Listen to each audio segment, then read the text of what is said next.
যেখানে হয় সুরের ধ্বনি, যেখানে হয় হরি নামের ধ্বনি, সেটাই তো সুরধ্বনি বাবা। দেখুন নদীর জল জল, খালের জল জল, বিলের জল জল, এবং নর্দমার জলও কিন্তু জল। মাগো ভাগ্যবশত যদি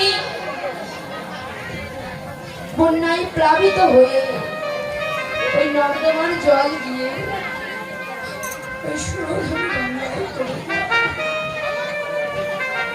সে নর্দমার জল কি আরো নর্দমা থাকতে পারে বাবা?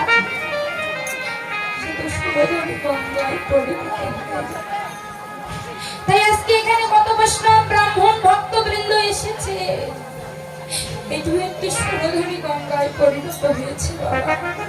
কত ভক্তের নয়নের জল পড়ে এই সুরধনী গঙ্গার মাঝে প্লাবিত হচ্ছে। এই সুরধনী গঙ্গার মাঝে আমার মতো কত অধম নরাধম ভাগ্যবশত যদি এই অধমের নয়নের জলটুকু পড়ে একবার ওই বৈষ্ণবের চরণে পড়ে যায়, সে কি আরো নর্দমা থাকতে পারে বাবা? সে তো মহাবৈষ্ণবে পরিণত হয়ে যায়। তাই বাবা মহাপ্রভু আমার হরি নামের ডালি মাথায় করে নিয়ে বলে জীবনে দাঁড়াদাঁড়ি রকম প্রদান হয়েছে। আর বলছে ওহে জগদিনী, আজকে তোমরা বড় অভিমানী কেন? আজকে তোমরা ধর্ম ঐশ্বর্য নিয়ে পড়ে আছো, তাই কৃষ্ণ বলে ডাকবার সময় নেই। কিন্তু যতক্ষণ না তোমার উঁচু মাথাটা একবার বৈষ্ণব চরণে না ঠেকাতে পারো, ভগবান বললেন এই জগতে যদি বৈষ্ণবের কৃপা না হয়, তাহলে আমি ভগবান কোনোদিন কৃপা করি না। তাই বলেন যদি পারো তোমার উঁচু মাথাটা বৈষ্ণব চরণে ঠেকাই দিয়ে যদি বলিতে পারো, তোমার উঁচু মাথাটা ঠেকাই যদি বলিতে পারো, ওহে বৈষ্ণব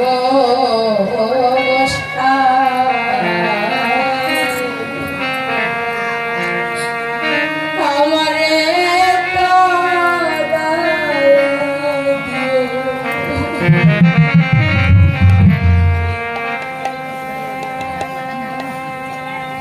আমি এই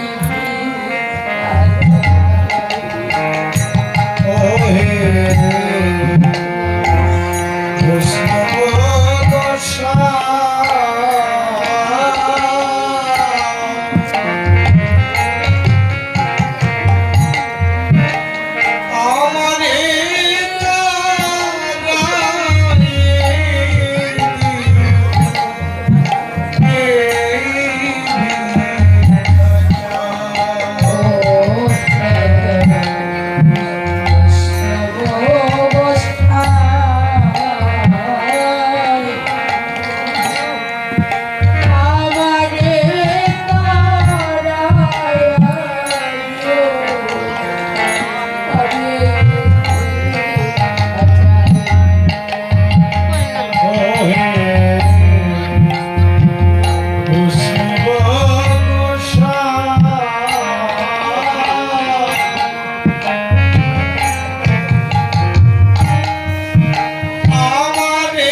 কৃপা করিব না।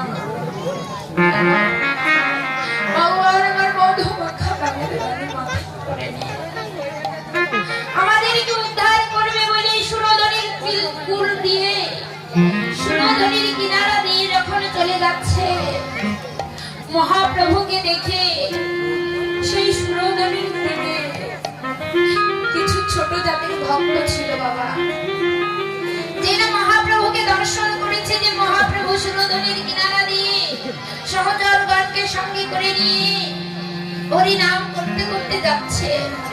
নদিয়ায় কিছু ছোট জাতির ভক্ত ছিল, মহাপ্রভুকে দেখে তারা দূরে সরে দাঁড়ালো। কেন?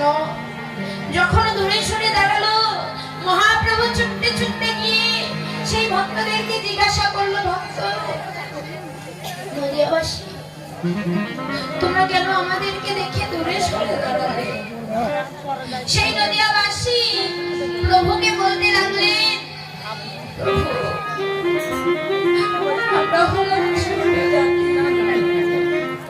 আমরা হলাম নিচু জাতি, সেই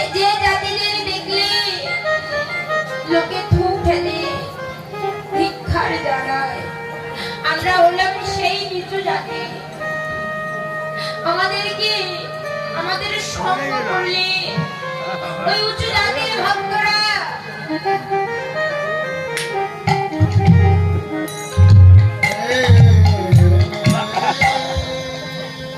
আমাদের দেখলে ওই উঁচু জাতির ভক্তরা ধিক্কার জানায়, থুবলে আমাদের ছায়া রেঙালে স্নান করে ঘরে আমরা হলাম সেই নিচু জাতি। তুমি এসেছো আমাদের মাঝে নাম মিলাবে বলে। রাধা গোবিন্দ প্রেমানন্দে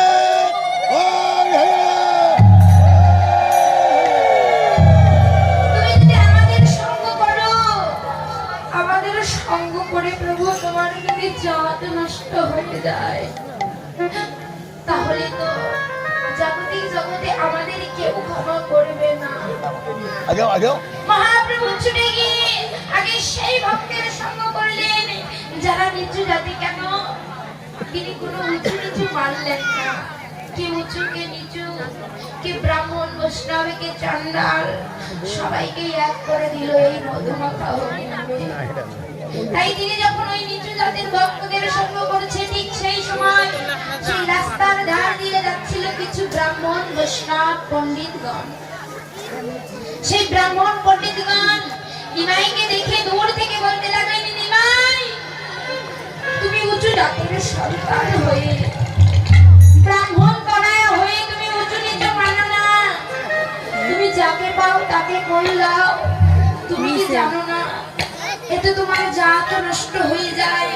তুমি ব্রাহ্মণ কনায় হয়ে নিচু জাতির ভক্তদের সঙ্গ করো। তখন মহাপ্রভু বললেন, জানো ব্রাহ্মণ পণ্ডিতগণ, তোমরা যে কথাটা বলছো না, এই একই কথাটা আমি আমার গুরুদেবকে জিজ্ঞাসা করেছিলাম। গুরুদেব, যাদের কৃষ্ণ বলে নয়ন জল, আমি ছুটে গিয়ে আগে সেই ভক্তের সঙ্গ করি। গুরুদেব, তাতে কি আমার জাত নষ্ট হয়ে যায়? জাগতিক জগতে আমরা বড় জাতের বিচার করি না, বড় জাতের বিচার করি, উঁচু নিচু বিচার করি, বড় লোক ধনী গরিব বিচার করি। কিন্তু বাবা, এই মায়ার সংসার ফেলে আমাদের একদিন কি চলে যেতে হবে না? জাগতিক জগতে সব কিছু মিথ্যা হতে পারে, কিন্তু আমাদের জীবনে একটি মাত্র সত্য জিনিস কি? যেটি হচ্ছে আমাদের মৃত্যু। এটি একদিন হবেই হবে। তাহলে এই মায়ার সংসারে এসে কেন আমরা এত ভেদাভেদ করি? মহাপ্রভু তার গুরুদেবকে জিজ্ঞাসা করেছিল, গুরুদেব, জাগতিক জগতে আমি উঁচু নিচু মানি না। আমি যে ভক্তের কৃষ্ণ বলে নয়ন জল দেখি, আমি ছুটে গিয়ে আমি সেই ভক্তের সঙ্গ করি। গুরুদেব, তাতে কি আমার জাত নষ্ট হয়ে যায়? জানো ব্রাহ্মণ পণ্ডিতগণ, সেই দিন আমার গুরুদেব আমাকে কি বলেছিল? বলেছিল, ওরে নিমা,